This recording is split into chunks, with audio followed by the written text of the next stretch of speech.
Students, अब हम discuss करेंगे अपने इस चैप्टर का सबसे आखिरी टॉपिक कैपेसिटर्स का। अगर हम कैपेसिटर्स को डिफाइन करें तो ये बेसिकली एक ऐसी डिवाइस है जो कि इलेक्ट्रिकल चार्ज को स्टोर करती है, या फिर आप इसको ऐसे भी कह सकते हो कि एक ऐसी डिवाइस जो इलेक्ट्रिकल एनर्जी स्टोर करती है in the form of electric field between the plates, उसे कैपेसिटर का नाम दिया जाता है। अब कैपेसिटर्स की हमारे पास में बहुत सारी टाइप्स होती हैं, और लेकिन इसकी जो सबसे सिंपल टाइप हमारे पास में वो है पैरेलल प्लेट कैपेसिटर, जो कि बेसिकली दो पैरेलल प्लेट्स के ऊपर कंसिस्ट करता है। इन प्लेट्स के दरमियान जो सेपरेशन है, अगर वो डी के इक्वल है लेट्स है हमारी बुक के अकॉर्डिंग, और इनके बीच में कोई भी मीडियम हो सकता है। वो जो मीडियम है बिटवीन द प्लेट्स वो या तो एयर होगा, या फिर वैक्यूम हो सकता है, या फिर कोई डाइलेक्ट्रिक इंसुलेटर होता है।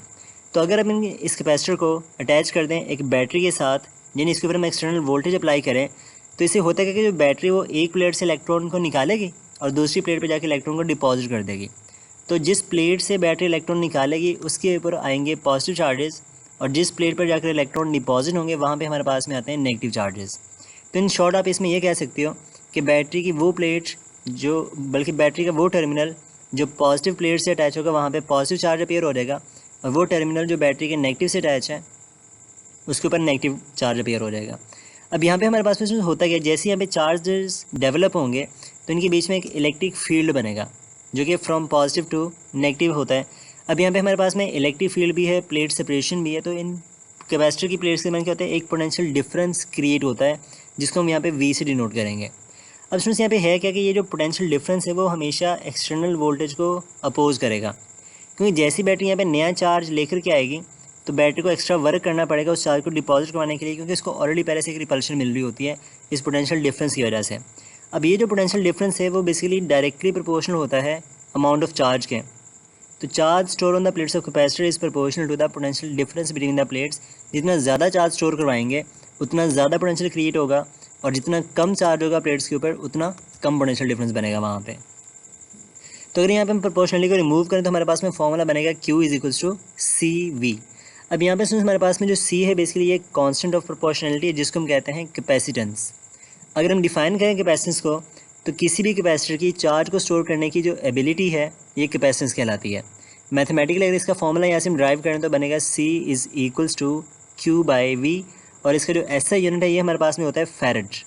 अब 1 फैरेड को अगर आप डिफाइन करते हो तो अगर आप 1 कूलम चार्ज को स्टोर करवाओ और 1 वोल्ट का पोटेंशियल डिफरेंस क्रिएट हो जाए प्लेट्स के दरमियान, तो उसकी जो कैपेसिटेंस है कैपेसिटर की वो 1 फैरेड के बराबर होती है, यानी कि 1 farad is equals to 1 coulomb per volt. Next हमारे पास में इसके बारे में 2 पॉइंट्स आपने याद रखने हैं। सबसे पहला पॉइंट ये है कि जो हमारी कैपेसिटेंस है वो इंडिपेंडेंट होती है charge and potential difference between the plates के ऊपर। यानी कि अगर आपसे वो ये बोले कि आप चार्ज को डबल कर दो तो कैपेसिटेंस पे क्या फ़र्क पड़ेगा, या फिर आप potential difference between the plates को हाफ़ कर दो तो क्या फ़र्क पड़ेगा, तो स्टूडेंट्स चार्ज को डबल करने से कोई फ़र्क नहीं पड़ेगा, क्योंकि जैसे हम चार्ज को डबल करेंगे potential difference between the plates भी डबल हो जाएगा, तो इनकी जो रेशियो है वो कांस्टेंट रहेगी। इस वजह से जो C है वो चेंज नहीं होगा। तो हमारी जो capacitance between of the capacitor है ये इंडिपेंडेंट होती है चार्ज और potential difference between the plates के ऊपर। और ये डिपेंड किस पे करती है, तो हम कहेंगे ये डिपेंड करती है shape, size and medium between the plates of the capacitor के ऊपर। तो ये हमारे फैक्टर्स हैं जिसको आगे हम डिस्कस फिर करेंगे।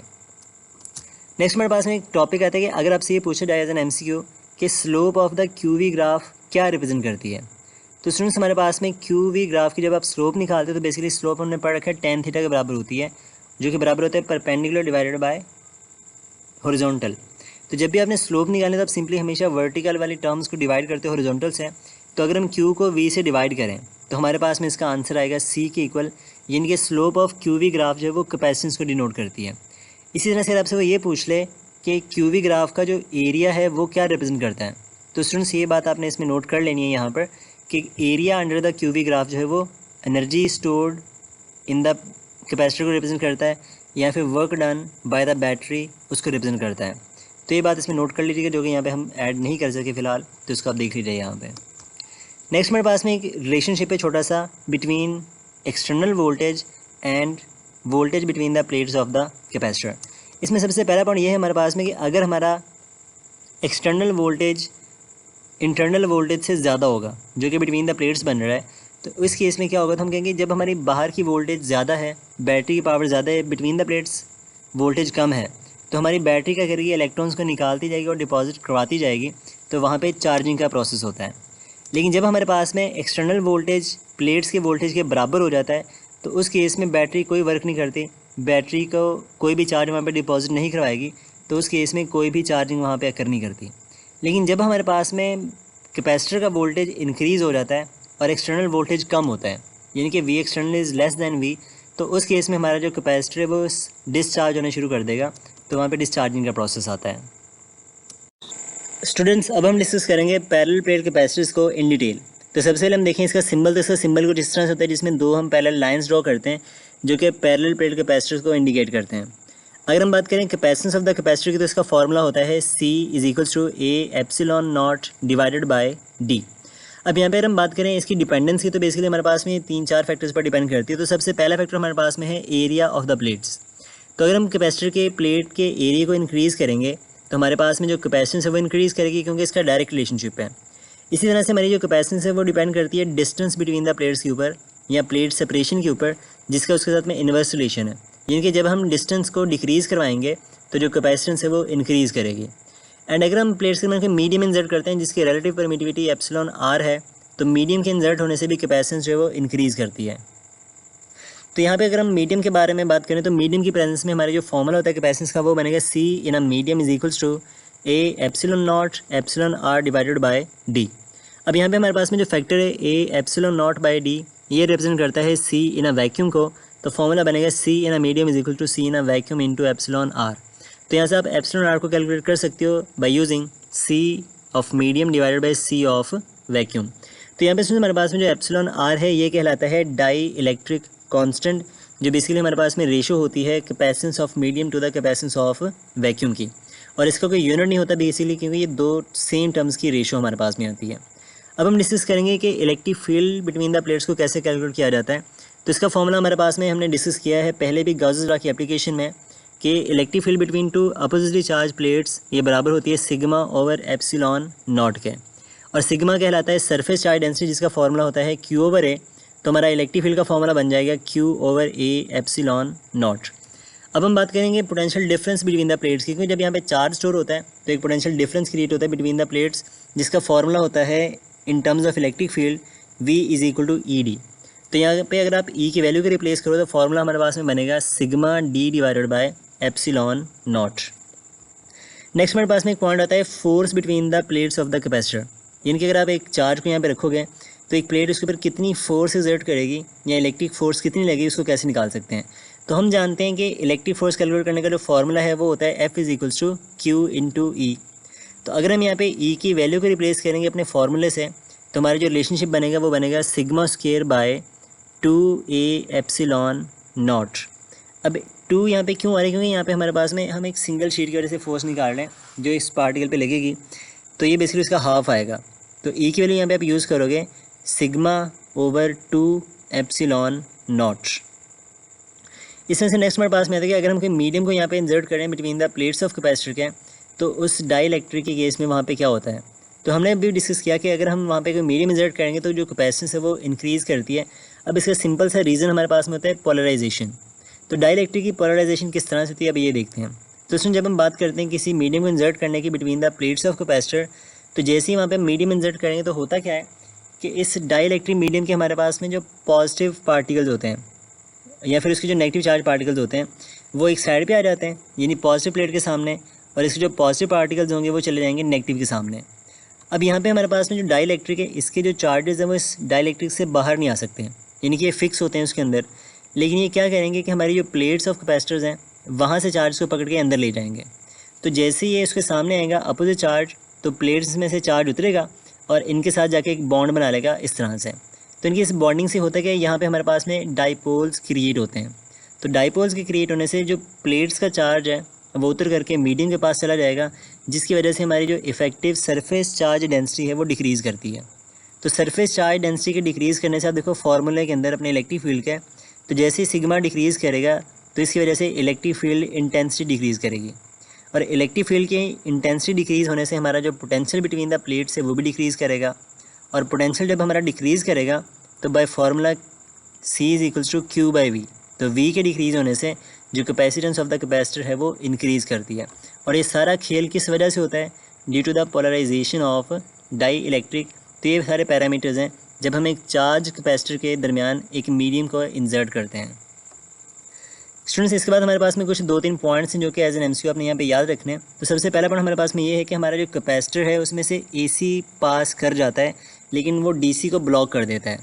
यानी कि डीसी क्या करेगा, एक प्लेट के साथ जब जाएगा, पहुँचेगा एक साइड से, तो उसके बीच में एक मीडियम आ जाता है, डाइलेक्ट्रिक आ जाता है, जहाँ से वो करंट पास नहीं कर पाता। तो जो डायरेक्ट करंट है वो कैपेसिटर में से कभी पास नहीं करेगा, जो एसी करंट है उसमें से अलाउ कर जाता है, पास हो जाता है due to the continuous charging and discharging of the plates. तो वहाँ पे चार्जेस हमेशा मूव करते रहते हैं जिसकी वजह से वहाँ पे करंट जनरेट होता है एसी की वजह से। नेक्स्ट हमारे पास में कि अगर हमें वहाँ पे चार्ज को स्टोर करना है परमानेंटली, तो सिर्फ डीसी सप्लाई जो है वो चार्ज को स्टोर करवा सकती है। एसी सप्लाई कैपेसिटर पर चार्ज स्टोर नहीं करवाती, क्योंकि एसी की पोलैरिटी कंटिन्यूसली चेंज होती रहती है और उसकी पोलैरिटी के चेंज होने से हमारे पास में जो कैपेसिटेंस, जो चार्जिंग एंड डिस्चार्जिंग लगातार होती रहती है, तो चार्ज कभी भी वहाँ पे स्टोर नहीं होता। तो ये कुछ पॉइंट्स है सारे के सारे parallel plate of the capacitor के बारे में। तो इसको अच्छे से देखिएगा, नोट करिएगा। अगर किसी पॉइंट में आपको कोई समझ ना आया, कोई पॉइंट में इशू, तो आप हमसे डिस्कस लाजमी कीजिएगा कमेंट सेक्शन में। स्टूडेंट्स, अब हम डिस्कस करेंगे कॉम्बिनेशन ऑफ द कैपेसिटर्स का। तो ये बेसिकली हमारे पास में 2 तरह का कॉम्बिनेशन होता है, एक होता है सीरीज़ कॉम्बिनेशन, एक होता है पैरेलल कॉम्बिनेशन। तो अगर हम बात करें सीरीज़ कॉम्बिनेशन की, तो ये कुछ इस तरह का कॉम्बिनेशन होता है जिसमें चार्जेस के फ्लो के लिए सिर्फ एक सिंगल पाथ होता है हमारे पास में, कुछ इस तरह से। अब यहाँ पे सीरीज़ कॉम्बिनेशन की कुछ प्रॉपर्टीज़ हैं जो यहाँ पे हमने याद रखनी। तो सबसे पहली प्रॉपर्टी इनकी ये है कि सीरीज़ कॉम्बिनेशन में हर प्लेट्स के ऊपर जो चार्ज है वो हमेशा सेम होता है। अब इसका रीज़न ये होता है कि यहाँ पे प्रोसेस होता है इंडक्शन का। लेट्स से हमारे पास में C1 की जो लेफ़्ट प्लेट है, वहाँ पे अगर एक पॉजिटिव चार्ज आया तो उसकी अपोजिट प्लेट पर इंडक्शन की वजह से एक नेगेटिव चार्ज क्रिएट होगा, और उसकी जो नेक्स्ट प्लेट आएगी वहाँ पर एक पॉजिटिव और उससे नेक्स्ट प्लेट पे एक नेगेटिव। तो इस तरह सो ऑन हमारे पास में इंडक्शन की वजह से सेम चार्ज अपीयर होता है इन सीरीज़ कॉम्बिनेशन। लेकिन यहाँ पे हमारा जो हर कैपेसिटर का पोटेंशियल डिफरेंस होता है वो डिफरेंट होता है।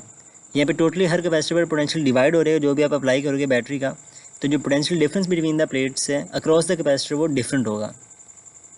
तो अगर हम यहाँ पे बात करेंगे इक्विवेलेंट कैपेसिटेंस की, तो इसका फॉर्मूला हमारे पास में होता है 1/C equivalent is equals to 1/C1 + 1/C2। Next हमारे पास में आता है कि अगर हम यहाँ पे बात करते हैं वोल्टेज डिवाइडर की, तो यहाँ पे जो वोल्टेज की डिस्ट्रीब्यूशन होती है कि किस कैपेसिटर के क्रॉस कितना वोल्टेज आएगा। तो अगर हम बात करें फर्स्ट कैपेसिटर की, तो उसका वोल्टेज होगा V1, और इसका फॉर्मूला होता है कि जिस कैपेसिटर का आपने पोटेंशियल डिफरेंस निकालना है ना, उसके opposite capacitance divided by total capacitance into V। अब यहाँ पे देखो, अगर हमने V1 कैलकुलेट करना है तो V1 है C1 का, तो C1 का अपोजिट कैपेसिटर है C2, और टोटल बनेगा C1 + C2। तो C2/C1 + C2 multiplied by total voltage of the battery, जो कि V के बराबर है। अब फटाफट से मुझे ये बताओ कि V2 अगर आपने कैलकुलेट करना तो उसका फॉर्मूला क्या बनेगा। तो सेम यही लॉजिक, V2 निकालने के लिए अपोजिट कैपेसिटर और divided by total capacitance into total voltage. तो हमारा फॉर्मूला बनेगा V2 का is equals to C1 divided by C1 + C2 into total voltage of the battery, यानी कि V। अगर हम बात करें पैरेलल कॉम्बिनेशन की, तो पैरेलल कॉम्बिनेशन का सर्किट डायग्राम कुछ इस तरह से होता है जिसमें हम 2 कैपेसिटर यूज़ कर रहे हैं फिलहाल यहाँ पे, और इसमें चार्जेस के फ्लो के लिए एक से ज़्यादा रास्ते होते हैं। यानी कि जैसे मेरा चार्ज इस ब्रांच में एंटर होगा तो वो दोनों साइड पे डिवाइड हो रहेगा। अब यहाँ पे हमारे पास में पैरेलल कॉम्बिनेशन में जो चार्ज की अमाउंट होती है हर कैपेसिटर के ऊपर वो डिफरेंट होती है depending upon the capacitance of the capacitor. लेकिन हर कैपेसिटर के ऊपर जो पोटेंशियल डिफरेंस है वो सेम होगा इन पैरेलल कॉम्बिनेशन। और इस केस में अगर हम बात करें इक्विवेलेंट कैपेसिटेंस की, तो उसका फॉर्मूला हमारे पास में होता है C equivalent is equals to C1 + C2। And यहाँ पे क्योंकि हमारा चार्ज डिवाइड हो रहा है, तो अगर हम बात करें चार्ज डिस्ट्रीब्यूशन की, तो इसका फॉर्मूला कैसे निकालते हैं। लेट्स से आपसे वो पूछ ले कि C1 पर कितना चार्ज आएगा, C2 पर कितना चार्ज आएगा, तो इसको निकालने का बड़ा सिंपल सा तरीका है जिसे हमने वोल्टेज डिस्ट्रीब्यूशन का पढ़ा है। तो फ़र्क इसमें यह है कि वोल्टेज के केस में अपोजिट कैपेसिटेंस, लेकिन चार्ज के केस में सेम कैपेसिटेंस। तो Q1 का फॉर्मूला हमारे पास में बनेगा C1 divided by C1 + C2 into Q, यानी कि same capacitance divided by total capacitance multiply by total charge. और Q2 निकालने का फॉर्मूला हमारे पास में बनेगा C2/C1 + C2 into total charge, मतलब कि Q। तो ये हमारे फॉर्मूलाज हैं जिनको यूज़ करके आप easily charge distribution end voltage distribution को कैलकुलेट कर सकते हैं। अब यहाँ पे ना कुछ हम बेसिक से ट्रिक्स देखेंगे कि अगर हमारे पास में n नंबर ऑफ़ कैपेसिटर्स हों और उसको आप जोड़ो सीरीज़ के अंदर या पैरेलल में, तो उनकी इक्विवेलेंट कैपेसिटेंस क्या होती है। तो सीरीज़ कॉम्बिनेशन के लिए हमारे पास में अगर n नंबर ऑफ़ कैपेसिटर्स हैं जिनकी कैपेसिटेंस C है, तो उसका फॉर्मूला होता है सीरीज़ कॉम्बिनेशन में C equivalent is equals to C divided by N. एंड अगर हम बात करें पैरेलल कॉम्बिनेशन की, तो पैरेलल कॉम्बिनेशन में हमारा फार्मूला जो होता है वो होता है C equivalent is equals to n times of C, यानी कि पैरेलल कॉम्बिनेशन में एन के साथ उसको मल्टीप्लाई करवाना है नंबर ऑफ कैपेसिटर्स को, और सीरीज़ कॉम्बिनेशन में एन के साथ उसको डिवाइड करना है। तो ये जो बेसिक ट्रिक्स हैं इनको आपने याद रखना है, बहुत काम आएंगे आपके जब इसके एमसीक्यूज़ को सॉल्व करोगे। नेक्स्ट हमारे पास में आता है कि energy store in a capacitor का टॉपिक, कि कैपेसिटर में जो एनर्जी है वो कितनी स्टोर होती है और उसको कैसे कैलकुलेट किया जाता है। तो उसमें यहाँ पे हमारे पास में कैपेसिटर में जो एनर्जी स्टोर होती है वो बेसिकली इलेक्ट्रिकल पोटेंशियल एनर्जी होती है, जो कि बिटवीन द प्लेट्स स्टोर होती है in the form of electric field. और इसको कैलकुलेट करने का हमारे पास में जो सबसे बेसिक फार्मूला है वो होता है U is equals to 1/2 into QV। अगर हम बात करें Q की, तो वो होता है CV के बराबर। तो जब इसको रिप्लेस करोगे यहाँ पे तो बनेगा 1/2 CV स्क्वायर, और ये फर्दर बराबर होता है 1/2 Q square divided by C। तो ये हमारे पास में तमाम रिलेशनशिप है जिसको आपने यहाँ पे याद रखना है। देखो यहाँ पे सुनो हमारे पास में फैक्टर आ रहा है 1/2 का, यानी कि 50% यहाँ पे एनर्जी स्टोर हो रही है, और जो 50% हमारे पास में एनर्जी है वो वेस्ट हो रहेगी इन दी फॉर्म ऑफ हीट जो बैटरी सप्लाई कर रही होती है वहाँ पे। तो ये पॉइंट भी यहाँ पे याद रखिएगा कि सिर्फ मैक्सिमम का 50% एनर्जी ही स्टोर हो पाता है कैपेसिटर की प्लेट्स के ऊपर, बाकी जो 50% है वो लॉस हो जाता है in the form of heat. तो हमने पढ़ा कि जो कैपेसिटर वो एनर्जी स्टोर करता है in the form of electric field. तो in terms of electric field हमारा जो फॉर्मूला है वो बनेगा U is equal to 1/2 epsilon not epsilon r E square into AD। तो यहाँ पे हमारे पास में ये जो फैक्टर है ना AD, तो एरिया इंटू डिस्टेंस, ये बेसिकली रिप्रेजेंट करता है volume between the plates of capacitor को। अब एक टर्म हमारे पास में होती है एनर्जी डेंसिटी। तो एनर्जी डेंसिटी को आप इस तरह से डिफाइन कर सकते हो कि energy stored per unit volume is called energy density. अब हमारे पास में जो वॉल्यूम ऑफ द कैपेसिटर है वो बेसिकली AD के बराबर है। तो अगर हम अपनी टोटल एनर्जी को वॉल्यूम से डिवाइड करेंगे तो हमारा जो एनर्जी डेंसिटी का फॉर्मूला है ये बनेगा 1/2 epsilon not epsilon r E square. तो इसमें यहाँ पे आप इसका यूनिट भी ऐड कर लेना कि एनर्जी डेंसिटी का जो यूनिट हमारे पास में होता है वो होता है जाउल पर क्यूबिक मीटर, जिसका ऐसा यूनिट है। एंड यहाँ से आप देखो तो एनर्जी डेंसिटी या फिर energy stored in the capacitor का electric field between the plates के स्क्वायर के साथ में डायरेक्ट लिंक होता है, यानी कि अगर हम इलेक्ट्रिक फील्ड को 2 टाइम इंक्रीज़ करेंगे तो जो एनर्जी डेंसिटी है वो 4 टाइम इंक्रीज़ कर जाएगी। स्टूडेंट्स, अब हम डिस्कस करेंगे कुछ इंपॉर्टेंट पैरामीटर्स कि जब हम कैपेसिटर की प्लेट के साथ बैटरी को हटाते हैं या बैटरी को लगाते हैं तो क्या क्या चेंजेस आते हैं डिफरेंट फैक्टर्स के अंदर। तो इसमें सबसे पहले हम डिस्कस करेंगे इफेक्ट ऑफ मीडियम, कि अगर हम किसी चार्ज कैपेसिटर के ऊपर मीडियम को इंसर्ट करें तो क्या क्या चेंजेस आएंगी। तो सबसे पहला फैक्टर हमारे पास में है चार्ज का। तो क्योंकि हमारा जो बैटरी है वो क्योंकि हमने रिमूव कर रखा है तो यहाँ पे जो चार्ज है वो तो हमेशा कांस्टेंट रहेगा, तो चार्ज तो सेम रहेगा, उसके ऊपर कोई फ़र्क नहीं पड़ेगा। लेकिन अगर हम बात करें इलेक्ट्रिक फील्ड की तो देखो यहाँ पे मीडियम के साथ इलेक्ट्रिक फील्ड का इन्वर्स रिलेशनशिप है। तो मीडियम के इंसर्ट करने से जो हमारी कैपेसिटेंस है वो करेगी डिक्रीज़। और अगर हम बात करें इलेक्ट्रिक पोटेंशियल की तो यहाँ पर डिस्टेंस क्योंकि हमें अभी चेंज नहीं किया तो डिस्टेंस भी हमारा कांस्टेंट रहेगा। तो V का इलेक्ट्रिक फील्ड के साथ में डायरेक्ट लिंक है, अगर इलेक्ट्रिक फील्ड डिक्रीज़ करेगी तो इलेक्ट्रिक पोटेंशियल भी डिक्रीज़ करेगा। एंड मीडियम के साथ आप देखो तो हमारे पास में कैपेसिटेंस का डायरेक्ट लिंक है, तो मीडियम लगाने से जो कैपेसिटेंस है वो इंक्रीज़ करेगी। अब सुन यहाँ पे आप देखो एनर्जी का फॉर्मूला कौन सा यूज़ करना है, तो क्योंकि हमारा चार्ज कांस्टेंट है तो जब हमारा चार्ज कांस्टेंट होता है तो एनर्जी का फॉर्मूला हम यूज़ करते हैं half Q square by C। अब यहाँ पे देखो तो एनर्जी का C के साथ इन्वर्स रिलेशनशिप है, अगर कैपेसिटेंस इंक्रीज़ कर रही है तो जो एनर्जी है वो डिक्रीज़ करेगी। नेक्स्ट हमारे पास में आता है कि अगर हम एरिया को इंक्रीज़ करवाएं तो हमारे पास में जो चार्ज है वो तो सेम है, उस पर कोई फ़र्क पड़ेगा नहीं। लेकिन जब आप एरिया को इंक्रीज़ करोगे तो इलेक्ट्रिक फील्ड इंटेंसिटी डिक्रीज़ करेगी, क्योंकि इसका इन्वर्स रिलेशनशिप है। इलेक्ट्रिक फील्ड डिक्रीज़ करेगी तो पोटेंशियल भी डिक्रीज़ करेगा। एंड एरिया के इंक्रीज़ करने से फॉर्मूले से आपको नज़र आ रहा है कि जो कैपेसिटेंस है वो इंक्रीज़ करेगी, और अगर कैपेसिटेंस इंक्रीज़ करेगी तो जो एनर्जी है वो डिक्रीज़ करेगी। थर्ड फैक्टर हमारे पास में आता है इफेक्ट ऑफ द डिस्टेंस। तो अगर आप डिस्टेंस को डिक्रीज़ करवाओ, चाहे तो हमारे पास में वैसे ही कांस्टेंट है, ये तो सेम रहेगा, लेकिन अब देखो यहाँ पे हमारे पास में इलेक्ट्रिक फील्ड का ये डिस्टेंस पर डिपेंड नहीं करती, तो हमारे पास में जो इलेक्ट्रिक फील्ड इंटेंसिटी वो सेम रहेगी। यहाँ पे अगर हमारे पास में इलेक्ट्रिक फील्ड इंटेंसिटी सेम है और आप डिस्टेंस को डिक्रीज़ करवा रहे हो तो डिस्टेंस को डिक्रीज़ करवाने से जो इलेक्ट्रिक पोटेंशियल है वो डिक्रीज़ करेगा, और डिस्टेंस के डिक्रीज़ होने से जो कैपेसिटेंस है वो इंक्रीज़ करेगी। एंड फाइनली हमारे पास में जो एनर्जी ऑफ द कैपेसिटर है वो डिक्रीज़ करेगी। तो ये हमारे सारे पैरामीटर्स थे जब हम बैटरी को रिमूव कर देते हैं। अब यहाँ पे अगर हम बैटरी को अटैच कर दें तो फिर क्या क्या चेंजेस आएंगे इन सारे पैरामीटर्स में। तो एक बात यहाँ पे आपने ये याद रखनी है कि जैसे ही आप वहाँ पे कोई भी चेंज करोगे, मीडियम को, एरिया को, डिस्टेंस को, तो वहाँ पे हमारे पास में चार्ज में चेंज आएगा।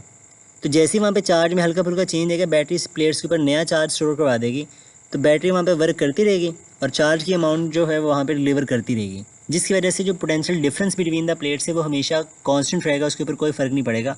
तो सबसे पहला पैरामीटर आप यही पकड़ लो यहाँ पे कि हमारा जो पोटेंशियल बिटवीन द प्लेट्स है वो हमेशा कांस्टेंट रहेगा, चाहे कुछ भी हो रहा है वहाँ पे, चाहे आप मीडियम इंसर्ट करो, एरिया इंक्रीज़ करो या फिर डिस्टेंस को डिक्रीज़ करवा दो। अब नेक्स्ट हमारे पास में देखेंगे कि अगर हम मीडियम को इंसर्ट करते हैं तो फिर क्या क्या चेंजेस आते हैं। तो सबसे पहले आप देखो कैपेसिटेंस को, या फिर आप देखो बल्कि चार्ज को आप देख लो, जैसे यहाँ पे यार एडिट हुआ पड़ा है। तो अगर हम बात करें चार्ज की, तो हमें पता है कि पोटेंशियल यहाँ पे कांस्टेंट है, तो बैटरी जो है वो लगातार वहाँ पे चार्ज को स्टोर करवाती रहेगी, तो चार्ज हमेशा इंक्रीज़ करेगा जब हम मीडियम इंसर्ट करेंगे। और क्योंकि मीडियम इंसर्ट करने से जो इलेक्ट्रिक फील्ड है वो सेम रहेगी, क्योंकि यहाँ पे देखो पोटेंशियल भी कांस्टेंट है और डिस्टेंस हमारे पास में जो है वो भी कांस्टेंट है, तो इलेक्ट्रिक फील्ड यहाँ पे सेम रहेगी। कैपेसिटेंस जो है वो करेगी इंक्रीज़ मीडियम के इंसर्ट होने से। अगर कैपेसिटेंस इंक्रीज़ हो रही है तो यहाँ पे आप इस केस में जो फार्मूला यूज़ करोगे ना इलेक्ट्रिक एनर्जी के लिए, वो यूज़ करेंगे 1/2 CV², क्योंकि यहाँ पे हमारा पोटेंशियल कांस्टेंट है। तो जब पोटेंशियल कांस्टेंट हो तो ये वाला फार्मूला, और जब चार्ज कांस्टेंट हो तो ऊपर वाला फार्मूला यूज़ करना है आपने। अब यहाँ पे क्योंकि हमारी कैपेसिटेंस इंक्रीज़ हो रही है तो इसी वजह से हमारी जो एनर्जी इन द कैपेसिटर है वो भी इंक्रीज़ करेगी। नेक्स्ट हमारे पास में आता है कि अगर हम एरिया को इंक्रीज़ कर दें, तो एरिया को इंक्रीज़ करने से स्टूडेंट्स हमारी जो कैपेसिटेंस है वो इंक्रीज़ करेगी, क्योंकि देखो इसका डायरेक्ट लिंक है। नेक्स्ट हमारे पास में आता है चार्ज। तो अगर आप एरिया इंक्रीज़ करवाओगे तो उसका क्योंकि चार्ज पे वैसे डिपेंड नहीं करता, लेकिन कैपेसिटेंस के इंक्रीज़ होने से जो चार्ज है वो इंक्रीज़ करेगा। फिर हम बात करें अगर इलेक्ट्रिक फील्ड इंटेंसिटी की, अब हमारे पास में पोटेंशियल भी कांस्टेंट है, डिस्टेंस भी कांस्टेंट है और एरिया के ऊपर वो वैसे डिपेंड नहीं करती, तो हमारे पास में जो इलेक्ट्रिक फील्ड इंटेंसिटी है वो सेम रहेगी। और क्योंकि कैपेसिटेंस इंक्रीज़ हो रही है इसीलिए हमारी जो energy store in the capacitor वो भी इंक्रीज़ करेगी। नेक्स्ट हमारे पास में फाइनल फैक्टर आता है डिस्टेंस का, कि अगर आप डिस्टेंस को डिक्रीज़ करवाओ तो क्या होगा। अब यहाँ पे हमारे पास में क्या होता है कि जब हम डिस्टेंस को चेंज करते हैं तो हमारे पास में जो कैपेसिटेंस है वो इंक्रीज़ करेगी डिस्टेंस के डिक्रीज़ होने से। और अगर हमारे पास में कैपेसिटेंस इंक्रीज़ हो रही है तो जो charge on the plates of capacitor वो इंक्रीज़ होनी है, बैटरी लगातार वहाँ पे चार्ज को भेजती रहेगी, वो हर केस में इंक्रीज़ करेंगे। जब बैटरी कनेक्टेड है तो चार्ज इंक्रीज़ होगा, और अगर वो डिसकनेक्टेड है तो चार्ज सेम रहेगा वहाँ पे। अगर हम बात करें इलेक्ट्रिक फील्ड की, तो अगर आप डिस्टेंस को डिक्रीज़ करवा रहे हो तो इलेक्ट्रिक फील्ड इंक्रीज़ करेगी, क्योंकि उसका इन्वर्स रिलेशनशिप है। एंड फाइनली अगर हमारी एनर्जी की बात की जाए तो एनर्जी भी इंक्रीज़ करेगी, क्योंकि यहाँ पर जो कैपेसिटेंस है वो इंक्रीज़ हो रही है। तो ये थे हमारे सारे के सारे पैरामीटर्स, इनको एक बार अच्छी तरह से ओवरव्यू कर लीजिएगा। अगर कोई पॉइंट में आपको कन्फ्यूजन हो तो आप हमसे डिस्कस कर लीजिएगा। स्टूडेंट्स, अब हम बात करेंगे charging and discharging of the capacitor की। अगर हम चार्जिंग की बात करें तो चार्जिंग का मतलब होता है charge stored on the plates of capacitor, लेकिन डिस्चार्जिंग का मतलब होता है कि charges are removed from the plate of the capacitor. तो चार्जिंग को अंडरस्टैंड करने के लिए हम यहाँ पे एक सर्किट कंसिडर करेंगे, जो कि हमारे पास में RC सर्किट है, जिसमें हमने कैपेसिटर को एक रजिस्टर के साथ अटैच कर रखा है with the help of a battery. अब यहाँ पे जैसे आप स्विच को क्लोज करोगे तो हमारी जो बैटरी वो चार्जेस को डिपॉजिट करना स्टार्ट कर देगा, और हमारा जो कैपेसिटर है वो आहिस्ता आहिस्ता चार्ज होना शुरू कर देगा, इसमें चार्ज ग्रो करना शुरू करेगा। तो हमारे पास में किसी भी इंस्टेंट पे अगर आप चार्ज कैलकुलेट करना चाहते हो तो इसका फॉर्मूला हमारे पास में होता है Q = Q0 × 1 - एक्सपोनेंशियल -T/RC। यहाँ पे जो Q है वो इंस्टेंटेनियस चार्ज है, Q0 हमारे पास में होता है मैक्सिमम चार्ज, और जो T हमारे पास में है ये कहलाता है टाइम कांस्टेंट, और जो R है ये रेजिस्टेंस है, C हमारे पास में कैपेसिटेंस है। अब इसमें बेसिकली जो टाइम कांस्टेंट है ये एक्चुअल में प्रोडक्ट होता है रेजिस्टर और कैपेसिटर्स की कैपेसिटेंस और रेजिस्टेंस का, यानी कि जो फैक्टर हमारे पास में है RC ये टाइम कांस्टेंट कहलाता है, क्योंकि अगर आप इसकी डायमेंशन निकालोगे तो वो टाइम के बराबर आती हैं। तो हम कह सकते हैं कि product of RC = the time constant, और R का यूनिट होता है ओहम, C का यूनिट होता है फैरेड। तो ओहम टाइम्स फैरेड हमारे पास में जो है वो बराबर होता है सेकंड के। तो ये 2 पॉइंट्स आपने अच्छे से याद करने हैं, क्योंकि ये MCQ में अक्सर पूछे जाते हैं। अब यहाँ पे स्टूडेंट्स हमारे पास में जो कैपेसिटर की चार्जिंग या डिस्चार्जिंग है वो बेसिकली डिपेंड करती है उसके टाइम कांस्टेंट के ऊपर। तो जिसका टाइम कांस्टेंट ज़्यादा होगा उसकी चार्जिंग डिस्चार्जिंग स्लो होती है, और जिसके लिए टाइम कांस्टेंट की वैल्यू कम होती है उसकी चार्जिंग और डिस्चार्जिंग उतनी फास्ट हो जाती है। तो ये डिपेंड करता है product of resistance and capacitance के ऊपर। अगर हम बात करें कि एक वन टाइम कांस्टेंट में वहाँ पे कितना चार्ज स्टोर होता है, तो स्टूडेंट यहाँ पे आप देखो कि अगर आप T को रिप्लेस कर दो RC से, तो RC से RC कैंसिल आउट हो जाएगा, और हमारे पास में फैक्टर बनेगा Q = Q0 1 - एक्सपोनेंशियल -1। तो एक्सपोनेंशियल -1 जो है इसकी वैल्यू होती है 0.37। तो जब हम 1 में से 0.37 को माइनस करेंगे तो हमारा आंसर आएगा 0.63 times of the total charge. अगर आप इसको परसेंटेज में लिखोगे तो ये बनेगा 63% ऑफ द मैक्सिमम चार्ज, यानी कि 1 टाइम कांस्टेंट में हमारी प्लेट्स पर जो मैक्सिमम चार्ज स्टोर होता है वो मैक्सिमम चार्ज का 63% होता है। तो ये ऑब्जेक्टिव आपने यहाँ पे याद रखना है। अगर इसको हम ग्राफिकली ड्रॉ करें तो हमारे पास में जो चार्जिंग है वो बेसिकली एक्सपोनेंशियल होती है, तो इसका ग्राफ हमारे पास में कुछ इस तरह से होता है। अब आप देखो यहाँ पे हमारा जो ग्राफ है इसकी जो लाइन है वो कभी भी मैक्सिमम चार्ज की लाइन को टच नहीं करेगी। इसका रीज़न ये होता है कि किसी भी कैपेसिटर को कंप्लीट चार्ज करने के लिए हमें इनफाइनाइट टाइम रिक्वायर्ड होता है। तो कभी भी हमारा जो कैपेसिटर है वो 100% चार्ज नहीं होता, मैक्सिमम चार्ज उसमें जो स्टोर हो सकता है वो होता है 99.3%। तो अगर आप ये चेक करना चाहते हो कि हमें कितना टाइम लगेगा तो आप यहाँ पे टी को इनफाइनाइट पुट करके सॉल्व करोगे तो हमारा जो चार्ज है वो क्यू नॉट के बराबर आ रहा है, क्योंकि मैक्सिमम चार्ज स्टोर करने के लिए टाइम को इनफाइनाइट करना पड़ेगा। नेक्स्ट हम बात करते हैं डिस्चार्जिंग की। तो डिस्चार्जिंग के केस में हमें क्या करना है, यहाँ पे इस बैटरी को रिमूव कर देना है। तो जैसे आप बैटरी को रिमूव करने के बाद स्विच को क्लोज करोगे तो हमारा जो कैपेसिटर है वो डिस्चार्ज होना स्टार्ट हो जाता है अक्रॉस द रजिस्टर, और ये इस तरह से ऐसा डिक्रीज़ करता रहेगा इसके ऊपर जो चार्ज होगा। तो किसी भी इंस्टेंट के ऊपर अगर आप चार्ज को कैलकुलेट करना चाहते हो on the plates of capacitor तो इसकी वैल्यू हमारे पास में होती है Q = Q0 exponential minus T/RC। अगर आप बात करो कि एक टाइम कांस्टेंट के बाद कितना चार्ज बचेगा प्लेट्स ऑफ कैपेसिटर के ऊपर और वो कितना डिस्चार्ज हो जाएगा, ये हम बताना चाहें तो इसका आप सिंपली वैल्यू रिप्लेस कर लो जैसे हमने पहले किया था। तो जब हम T को RC से रिप्लेस करेंगे तो हमारे पास में बनेगा Q = Q0 एक्सपोनेंशियल -1। तो एक्सपोनेंशियल -1 हमारे पास में 0.37 के बराबर होता है। तो 1 टाइम कांस्टेंट के बाद हमारे पास में जो charge on the plates of capacitor है वो मैक्सिमम का 0.37 होगा, यानी कि 37% ऑफ द मैक्सिमम चार्ज। तो ये वो अमाउंट ऑफ चार्ज है जो कि 1 टाइम कांस्टेंट के बाद प्लेट्स के ऊपर बचेगी, यानी कि हमारा जो 63% कैपेसिटर है वो डिस्चार्ज हो जाएगा एक टाइम कांस्टेंट में और 37% जो है वो वहाँ पे चार्ज रहेगा। अगर इसके ग्राफ की बात करें तो इसका ग्राफ भी हमारे पास में एक्सपोनेंशियल होता है और ये भी एक डिक्रीजिंग कर्व हमारे पास में आएगी कुछ इस तरह से, और ये भी कभी टाइम कांस्टेंट की लाइन को टच नहीं करेगी क्योंकि इसको डिस्चार्ज होने के लिए भी हमारे पास में इनफाइनाइट टाइम चाहिए होता है यहाँ पे, यानी कि चार्ज को ज़ीरो होने के लिए इनफाइनाइट टाइम रिक्वायर्ड होता है जिसको आप इस फॉर्मूले में पुट करके इजीली सॉल्व कर सकते हो। सो नेक्स्ट हमारे पास में कुछ ग्राफ इस तरह से भी होते हैं अक्सर कि यहाँ पे हमें 2 कर्व्स दिखा रखी हैं। अगर आपसे वो ये पूछे कि ये बताओ कि कौन सी कर्व जो है वो कौन सी कर्व जो है जिसका टाइम कांस्टेंट स्मॉल है और कौन सी ऐसी कर्व है जिसका टाइम कांस्टेंट जो है वो लार्ज होता है। तो स्टूडेंट अगर हम बात करें 1 टाइम कांस्टेंट तो आप देखो यहाँ पे 63% चार्ज होने के लिए, यानी कि यहाँ पे हमारे पास में अगर आपने same amount of charge store करनी है तो ब्लू वाली कर्व का जो टाइम कांस्टेंट है वो कम है, जो कि ब्लू लाइन से यहाँ पे दिखा रखा है, और येलो कलर की जो लाइन है उसका जो टाइम कांस्टेंट है वो ज़्यादा है। तो जिसका टाइम कांस्टेंट ज़्यादा है उसकी चार्जिंग स्लो होगी एंड जिसका टाइम कांस्टेंट कम है उसकी चार्जिंग है वो फास्ट होगी। तो जो ब्लू लाइन है ये रिप्रेजेंट करती है स्मॉल RC को, यानी कि स्मॉल टाइम कांस्टेंट को, और जो येलो कलर की लाइन है ये रिप्रेजेंट करती है लार्ज RC को। तो ये हमारे पास में है चार्जिंग एंड डिस्चार्जिंग के ग्राफ्स। अगर हम बात करें डिस्चार्जिंग की तो डिस्चार्जिंग के केस में हमारे पास में सेम ऐसी कर्व दिखाई जाती हैं। तो अगर मैं आपसे ये पूछूंगा बताओ फटाफट से कि कौन सी ऐसी कर्व है जिसका टाइम कांस्टेंट स्मॉल है और कौन सी ऐसी कर्व है जिसका टाइम कांस्टेंट ज़्यादा है, तो स्टूडेंट्स इसको बड़ी आसानी से आप बता सकते हो कि ऐसी कर्व जो ज़्यादा स्टीपर होती है, जिसमें बेंडिंग ज़्यादा होती है, वो रिप्रेजेंट करती है स्मॉल RC को और वो जल्दी चार्ज या डिस्चार्ज हो रही होती है। तो यहाँ पे जो ब्लू कलर की लाइन देखो वो ज़्यादा स्टीपर है, तो इसके लिए हमारे पास में RC की वैल्यू स्मॉल होगी। लेकिन जो येलो कलर की लाइन है वो हमारे पास में कम स्टीपर है, उसमें बेंडिंग कम है, तो ये रिप्रेजेंट करती है large value of the RC को। एंड इसमें एक इन्फॉर्मेशन है हमारी बुक के अंदर कि जो विंडशील्ड वाइपर्स हैं गाड़ियों के या कार्स के वो वर्क करते हैं charging and discharging of the capacitor के ऊपर। तो इसको एज एन इन्फॉर्मेशन ही आपने याद रखना है as an MCQ।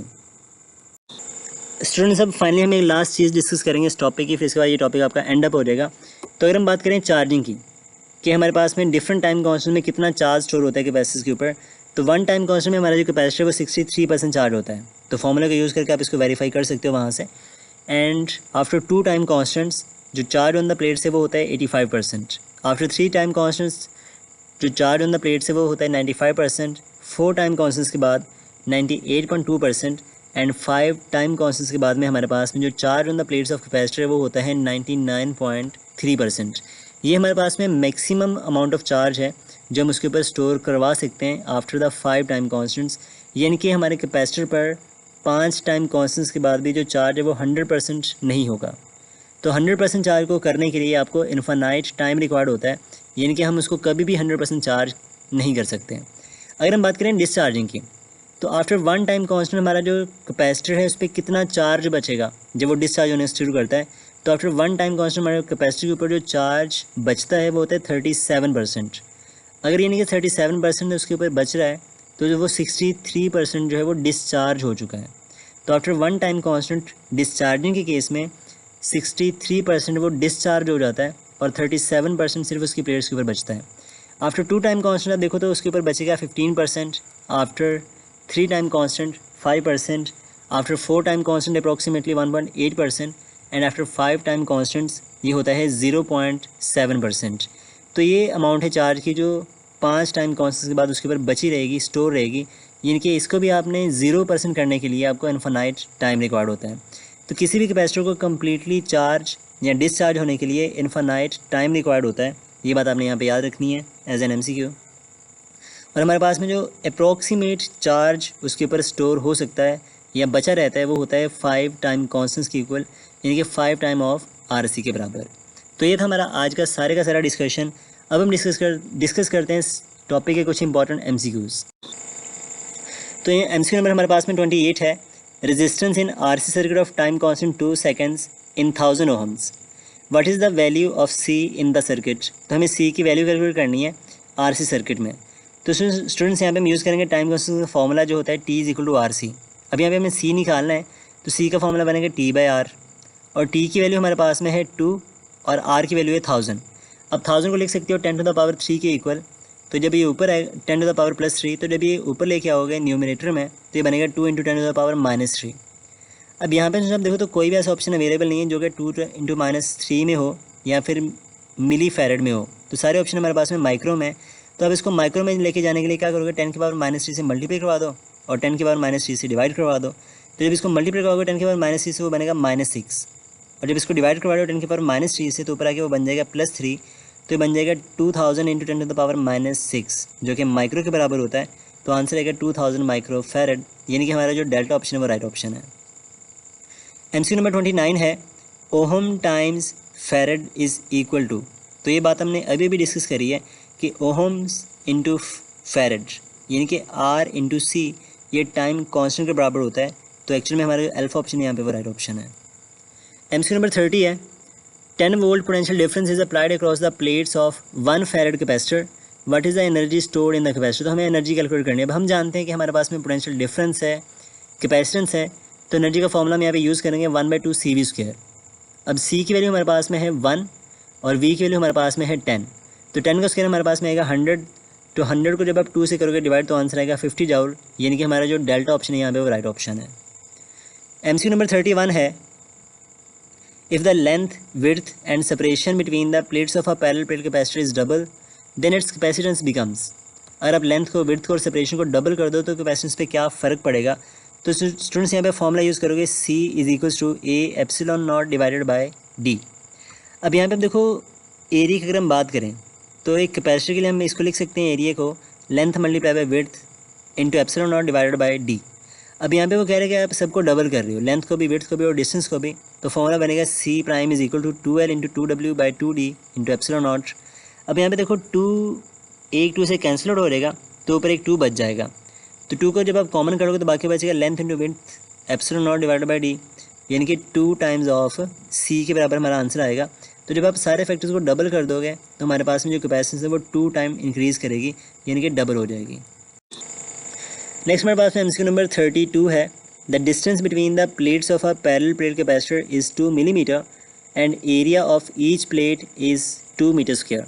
A potential difference of इतना is applied across the plates, find the capacitance. तो हमें C करना है कैलकुलेट। इसका फॉर्मूला हम यूज़ करेंगे A ε0/D। अगर इसमें हम वैल्यूज़ को रिप्लेस करें तो A की वैल्यू हमारे पास में 2 के इक्वल है, ε0 की वैल्यू हम जानते हैं 8.85 × 10⁻12 होती है और डिस्टेंस जो है वो है 2 मिलीमीटर। तो स्टूडेंट्स 2 मिलीमीटर को आप लिख सकते हो 2 × 10⁻3। अभी बस हमें वोल्टेज बता रखे जो कि कहीं पे यूज़ नहीं हो रहा, तो आप इसको यूज़ नहीं करोगे यहाँ पे। अब यहाँ पे आप गौर से देखो तो हमारे पास में जो 2 है न्यूमरेटर वाला, वो डिनोमिनेटर वाले 2 से कैंसिल आउट हो जाएगा और जो डिनोमिनेटर में 10⁻³ जब आप इसको ऊपर लेके आओगे बनेगा +3। तो -12 में से जब +3 जाएंगे तो आंसर आएगा 8.85 × 10⁻9 फैरेड, यानी कि हमारा जो बीटा ऑप्शन है वो राइट ऑप्शन बन जाएगा यहाँ पे।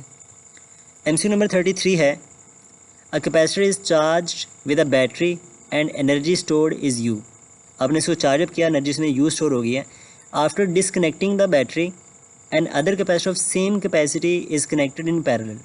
फिर उसको हमने डिसकनेक्ट कर दिया, बैटरी को हटा दिया वहाँ से, और हमने एक नया कैपेसिटर वहाँ पे अटैच कर दिया। तो हमें बताने का अब उस पर एनर्जी कितनी स्टोर होगी। अब स्टूडेंट्स ये बात हमने डिस्कस करी थी अपने सबसे पहले टॉपिक में, आई थिंक कूलम्स लॉ वाले टॉपिक में, इक्विलिब्रियम ऑफ चार्जेस का, कि जब हम एक कंडक्टर के साथ में दूसरे कंडक्टर को टच करके हटाते हैं तो उनके ऊपर जो चार्ज है वो इक्वली डिवाइड हो रहा है। तो सेम केस यहाँ पे भी होगा। जब आप एक कैपेसिटर को चार्ज कर लोगे फिर बैटरी को हटाओगे तो उसके ऊपर चार्ज कॉन्स्टेंट हो जाएगा। लेकिन जब आप उसको दूसरे कैपेसिटर से जोड़ोगे तो हमारा जो कैपेसिटर है उन दोनों के ऊपर जो चार्ज है वो इक्वली डिवाइड हो जाएगा, क्योंकि उसकी कैपेसिटी सेम है और हमने दोनों को जोड़ा है पैरेलल कॉम्बिनेशन में। तो हम जानते हैं पैरेलल कॉम्बिनेशन में चार्ज डिवाइड हो जाता है वैसे भी, और अगर दोनों की कैपेसिटी सेम है तो दोनों पे जो चार्ज है वो भी सेम आएगा। तो अगर यहाँ पे चार्ज सेम है तो हम फॉर्मूला यूज़ करेंगे हाफ Q² वाला। अब यहाँ से आप देखो तो एनर्जी का Q² से डायरेक्ट लिंक है। तो अगर हम बात करें चार्ज की, तो जब उसको हम डिस्कनेक्ट करेंगे और पैरेलल में एक नया कैपेसिटर जोड़ेंगे तो हमारा जो चार्ज है वो दोनों प्लेट्स पे हाफ़ हो जाएगा। तो चार्ज अगर हाफ़ हो रहा है यानी 2 टाइम डिक्रीज़ कर रहा है, तो जो एनर्जी है वो 2 का स्क्वायर टाइम डिक्रीज़ करेगी, यानी कि हमारी जो एनर्जी है वो U/4 हो जाएगी, वो पहले से 4 टाइम डिक्रीज़ करेगी। तो हमारा जो चार्ली ऑप्शन है यहाँ पे वो राइट ऑप्शन है। तो स्टूडेंट्स ये थी अपनी आज की सारी डिस्कशन। आई होप कि ये लेक्चर आपके लिए ज़रूर यूज़फुल रहा होगा। अगर आपको किसी कॉन्सेप्ट में कोई डाउट हो, कोई मसला हो, कोई चीज़ मिस हो गई हो जो आपको समझ में नहीं आ रही, तो कोई भी इशू हो तो आप उसको हमें कमेंट सेक्शन में ज़रूर हाईलाइट करिएगा। एंड अगर आपको ये लेक्चर समझ में आया हो, पसंद आया हो, तो इसको दोस्तों के साथ भी ज़रूर शेयर करिएगा। और हमारे चैनल को सब्सक्राइब अगर आपने अभी तक नहीं किया तो वो भी थोड़ा सा कर दीजिएगा। एंड अगर आपको कोई चीज़ इसमें अच्छी लगी हो तो अपना फीडबैक हमें कमेंट सेक्शन में ज़रूर बताइएगा। बहुत जल्द मिलेंगे एक नेक्स्ट वीडियो में। टिल देन अल्लाह हाफिज़, फ़ी अमान Allah. Wish you all the very best for your future.